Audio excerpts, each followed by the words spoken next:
to The Drummer and the Great Mountain, a podcast where we share effective tips and practices for working with adults ADD, ADHD in a natural, effective way without the use of medications. Each episode, join me, your host, Batman Saram, along with the author of The Drummer and the Great Mountain, Michael Joseph Ferguson. Join Michael and myself in an interactive discussion of sharing our stories as we journey together in transforming what can be the gift of being what we call hunter types. This podcast is intended to be your audio companion to the book written by Michael, who joins me each episode where we both will strive to foster dialogue, give you our personal insights, and share both of our experiences on this similar path that we are all on.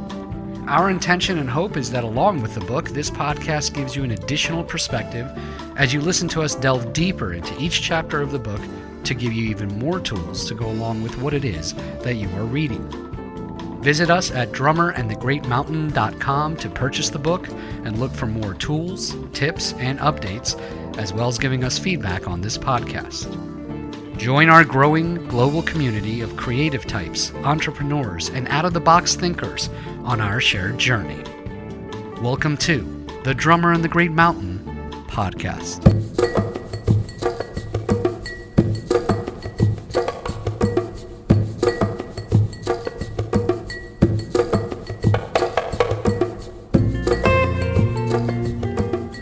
Welcome, everyone. Thanks for tuning in. I'm your host, Michael Joseph Ferguson. How are you all doing? In today's episode, we're going to be discussing how to cultivate resiliency. Resiliency is your ability to get back up again after a challenge or perceived failure, and it's a muscle. And just like any other muscle, you can strengthen it, and it is a requirement for follow-through. So if you struggle with follow-through, resiliency is what you need to cultivate. Now, this may sound like a kind of a soft, fuzzy personal growth topic, but I'm telling you, this is very, very practical. It is a very important thing to focus on when we're challenged the way we're challenged. We need to know where to place our energy so that we can cultivate follow-through and resiliency. So when I'm working with coaching clients, it's the marker I look for to know the coaching process is working. I see that my coaching clients are able to get back up again much quicker than they used to. And more importantly, they know why. They know what they did to bring this about. Once that gets achieved, real progress starts to happen. But first, we need to know what specifically to focus on, and that's what we're going to be covering today. Okay, so we just have one quick announcement. We have an ADHD time management workshop coming up on September 23rd and 26th. So we've been teaching this ADHD time management workshop for many years now, and this is our master course in a sense. And it's really focused on how do we develop systems for time management that work for us the way we're wired, that they feel intuitive, and that we understand how to work with time in a way that compensates for our time blindness that comes up for so many of us. We'll first discuss why traditional time management techniques are difficult for us to follow, and how do we approach time management from an ADHD neurodivergent perspective. So we're going to explore digital time management, paper-based time management, a hybrid approach of the two to see how that maybe that's the one that works best for you. We're going to be talking about note-taking strategies to ensure you easily capture ideas, get down your action items, and schedule them on your calendar so that you follow through with them. And the importance of knowing when to schedule things. If you don't know when to schedule certain kinds of tasks, it's going to be very difficult for you to follow through with them. And then we've recently added a whole section on understanding the emotional components of time management. What triggers us? What keeps us from following through on specific items?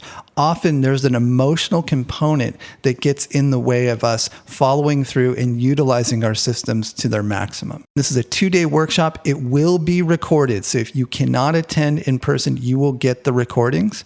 And for those of you in Australia or New Zealand, the second session may be good for you. So you might be able to listen to the first session and then be able to attend the live session after. And as many of you know who have taken other workshops from us, I give a lot of time at the end of each session after we've completed for open Q&A. So if you have questions, there's going to be plenty of time for you. I pretty much stick around until everyone's question is answered. So hope you can join us. If you're interested, go to drummerinthegreatmountain.com/workshop. And I want to say thank you to all of you who joined us for our 100th episode, as well as our last mind mapping workshop. That was a total blast. That was a really fun workshop.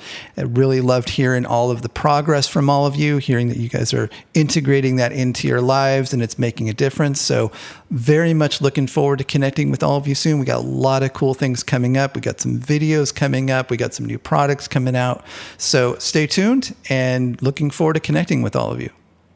Okay, so let's talk about cultivating resiliency. And let's first define what the challenge is. And the challenge is pretty familiar to all of us, right? It's we start on something and we don't finish it. Something happens, it derails us. There's some maybe emotional, internal thing happens. And instead of staying with it, we just let it go. We do it for a while and then we fall off, or we feel like we have to do it perfectly. And if we don't do it perfectly, then, well, what's the point? So you may start on an exercise routine, you do it perfectly for like 2 to 3 weeks, and then you don't do it perfectly that 4th week, and then you're like, oh, forget it.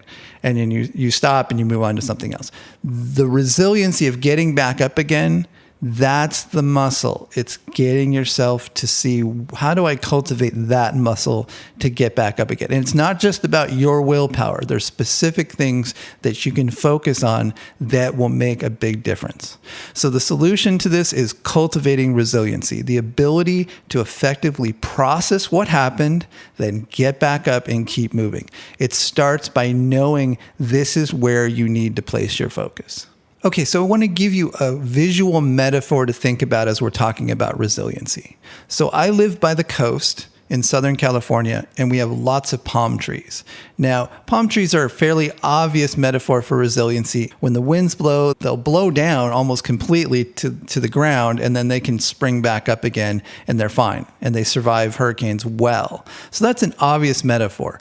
But one of the things that I observed recently that I never thought of before is that when I look at all the other trees, they're all being blown eastward. The wind is blowing off the ocean primarily, and all the trees are leaning slightly towards the east. They're leaning away from the wind, except for the palm trees. The palm trees are actually leaning into the wind. And I thought, interesting. That's part of resiliency. Resiliency is not only being flexible, but leaning into your challenges. You assume that you're going to get derailed at times. It's okay. It's part of the process. If you don't assume that, then you're going to wake up every day and go, oh God, I can't believe this happened. Well, things happen. Like, you're going to get thrown off. If you don't have a process for getting yourself back up again consciously, then you're going to constantly struggle. Assume that there's going to be challenges and have a method for you getting back up again. So I thought that's a good starting point for our discussion on resiliency. So I'm going to give you 5 specific things to focus on that will support you in being more resilient and strengthening that muscle of getting back up again. And the first one is having a method of processing what comes up so that you can process it and then move on. So your unprocessed fears, challenges, overwhelms will almost always turn into distraction, period. So resiliency comes when you have some process in place so you know, okay, when I get thrown, this is what I do. And so one of the best things is journaling. Have a document open on your computer if you work from your computer a lot, or have a journal. When you get thrown off, open up your journal and then ask yourself, what's alive in me right now? What happened? I'm feeling really overwhelmed. I can't believe this just happened. I was heading this way, and now I have to figure out what I'm going to do. I need to make a decision now because I was going in this direction and then this happened. So that's what processing looks like. And you may continue to write, this sucks and I hate this and this brings up all this other stuff. It may take you 10 minutes to process it, but that 10 minutes, if you can get back up again after, was so worth it. So if you have a process for you to take in what just happened, I got derailed, I'm feeling overwhelmed, I didn't do the thing I wanted to do today, and now I'm feeling terrible about it. Have a method of processing that. So again, journaling can be helpful. If you have a group, like an ADHD group that you work with, that you can check in with someone via text and say, here's what's going on with me, that can be super supportive. Having an accountability group, having a life coach. Assume that you will get thrown off track. Assume things will come up that will derail you. Assume that you will get overwhelmed in a situation, and have a plan for it. If you have a plan, you're more likely to get back up again. Step 2, item 2, intend what you want to have happen and avoid dwelling on negative stories. If you keep I think the challenge a lot of us run into is we think, okay, I'm going to sit down and write out my goals, and then I'm going to set them off to the side and I will just magically accomplish them. That doesn't happen. We have to continually, day to day, moment to moment, remind ourselves what we're intending to do, especially with our brains that can get flung into many different places. If you train your brain to think, okay, I just got thrown off. What am I wanting? What is it I want to do right now? What was my intention going into this? If you go through that simple process of just coming back to what were you wanting in that moment? What are you expecting from yourself? I exercised for 2 weeks almost straight, and then something happened and I binged, or I did this or did that. And now I'm feeling awful. I totally blew it. So how am I going to get myself back up again? So then ask yourself, what did I want? What am I wanting in this moment? What am I intending? I'm intending for my ability to get back up again because it feels good when I exercise. I recognize things were going better. If you find yourself constantly speaking negatively about yourself, telling people all the problems that you have, stop doing it. It's not helping you. It doesn't move you forward. What can move you forward is to recognize, oh, you know what? I'm needing empathy right now. I really need to sit with someone and just talk through this. That's way more effective than unconsciously unloading on other people or just having it spin in your head over and over again. And I know this is difficult. You can't just magically flip a switch, but you can bring it to your awareness. So those two go hand in hand. Intending what you want to have happen, get connected to what you are wanting in this certain situation, and avoid dwelling on negative stories. Step 3 is cultivating self-acceptance and a strong connection with your inner little kid. Now, this may sound like the most fluffy, non-productive thing you can do, right? But I'm telling you, this one piece is so important. And I work with so many coaching clients on this, and it makes a huge difference in your ability to be resilient. So there's a part of us that is always a little kid. It's never going to grow up, so forget about trying to make it into an adult. It will never grow up. There's a part of us that's connected to life itself, that gets bored, does not want to do certain things, that wants to just play and be creative and go do stuff or hang out with friends or whatever it is. So this part of you gets bored, overwhelmed, doesn't want to do things, but it's also connected to the magic of life. So if you don't listen to it, it will take the controls, guaranteed. And to me, this mindset, having this awareness was massive. I can track when I started doing this work and how my productivity started to increase almost immediately. Start celebrating your wins. Start to acknowledge when you accomplish even the smallest things. Celebrate them. Train yourself to think, okay, wait, I got up today. I didn't even want to get up today. I showed up. I showed up for my kids today. I drove to work. I'm taking care of my family. Whatever it is, bring it to your conscious mind. If you're going to cultivate an exercise routine, then you celebrate you showing up. If it's just maybe you showing up at the park because you're going to go for a jog for 20 minutes, celebrate the fact that you showed up to the park. Start there. If you want to just jog for 20 minutes and you could only jog for 5, then you celebrate the 5. You don't beat yourself up over the 20 that you thought you could have done. If you constantly push yourself and set these unrealistic bars for yourself and never celebrate your wins, you will find it very hard to find natural motivation.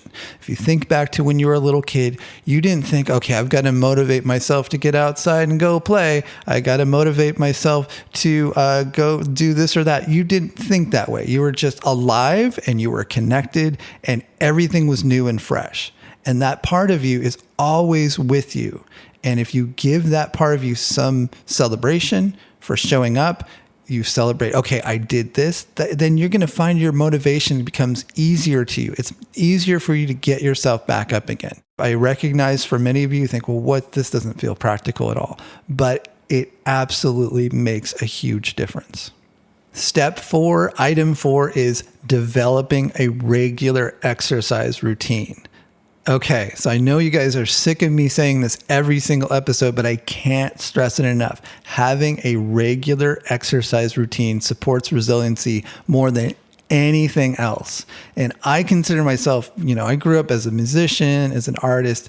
I was not a jock at all, but I can't deny the fact that regular exercise cultivates resiliency more than anything else. It also really supports our brains, and you can start wherever you're at. So if it's for you, it's just getting out and going for a walk a couple times a day, then that's what it is. If you can step it up a notch and actually get your heart rate up and get some cardio exercise in, that's going to be better. You can also insert weight training or whatever it is. It doesn't mean you have to go to the gym. Find something that's fun. Like I said, I go to the beach and I go for a run every day. That's my space. That's the space that I love to go to. And so exercise becomes easier for me. Cultivating a regular exercise routine will improve your resiliency almost more than anything else on this list. So what I would suggest is do what you need to do. If you need to hire a trainer, if you need to join a class, if you need to find an exercise buddy, do what it takes to cultivate a regular exercise routine, ideally daily. If you can't do it daily, 2 to 3 times a week. Step 5, item 5 is call in support. And that may be hiring a life coach. That may be joining an ADHD group or some kind of accountability group. It could be regular meetings with a good therapist. Recognize there's only so much you can do on your own willpower. Assume your willpower is less than what it is. That will be of an assistance to you so that when you have that support, when you slip up or you feel like you were moving in a good direction and then you fell off, then you've got people to reach out to. You got someone to text. You got someone that can give you a word of encouragement that may be enough for you to get yourself back on track again. So calling in support is something, for some of us, it's very easy. For most of us, from what I've seen, it's very difficult. So, and I work with many of you. I know many of you show up in our workshops, and I know that support is hard for you. And I think for men, as a general rule, seeing all the people I work with, men have a much harder time with this than women overall. And so for the men out there that are listening, I want to encourage you, pick one of those and make it happen in the next few weeks. A life coach, an ADHD or accountability group, find a good therapist. Pick one of those and start moving towards that. And again, with something like exercise, it may be like hiring a trainer for a month. Don't worry about paying them forever. Make a little bigger investment and say, I'm going to hire a trainer for 1 month or 2 months to get you going, to get you moving. All of this will support your ability in being more resilient. Just the fact that you reached out for support is one of the key aspects of building resiliency, to know that that's one of the tools you have in your toolkit.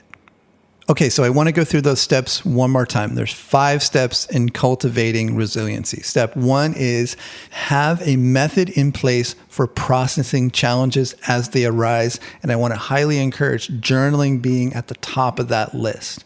And if that becomes a challenge, then reach out to a life coach, find an ADHD groups, have some method by which when things come up, either you reach out to someone or you just process it on the computer or on a sheet of paper so that you can effectively identify what happened, process it through, and move on.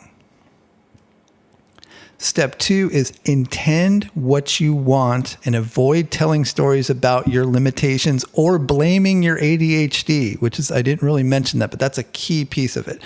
Process it and let it go, but most importantly, intend what you want to have happen. Step 3 is develop a good relationship with your inner little kid and celebrate all of your wins, no matter how small they are. Step 4 is develop some kind of regular or ideally daily exercise routine, cardio, some kind of working out. If nothing else, just go for a couple walks throughout the day, but make it a habit. Step 5 is call in support. That's a life coach, that's an ADHD group, that's regular meetings with a good therapist. Recognize that you only have so much willpower, and having the support and accountability of others will support your resiliency.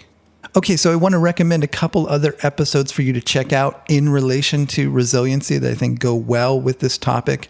The first one is All or Nothing. That's the one that really, that's one of the big obstructions we have in developing resiliency. So check that episode out.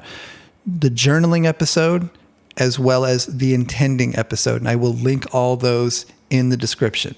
As a reminder, we have probably our last workshop of the year coming up. It's the ADHD time management workshop that will be happening on the 23rd and 26th of September. You can go to drummerinthegreatmountain.com/workshop to get more information on that. Hope you can join us. And that's it. So until next time, be well. Thanks for joining us. If you'd like to learn more about the book, The Drummer in the Great Mountain, visit drummerandthegreatmountain.com. To join us on social media, click the links at the top of the homepage. Help us spread the word. We're a small press and reviews really help. If you've been enjoying the podcast or the book, consider writing a review on iTunes, Amazon, Goodreads, or your podcast app. If you're new to the podcast and want to quickly get up to speed on the concepts we discuss, check out our free 5-day mini course. Visit drummerandthegreatmountain.com/mini course. If there's a topic you'd like us to cover on future episodes, we'd love to hear from you. Please send us an email at info@drummerandthegreatmountain.com.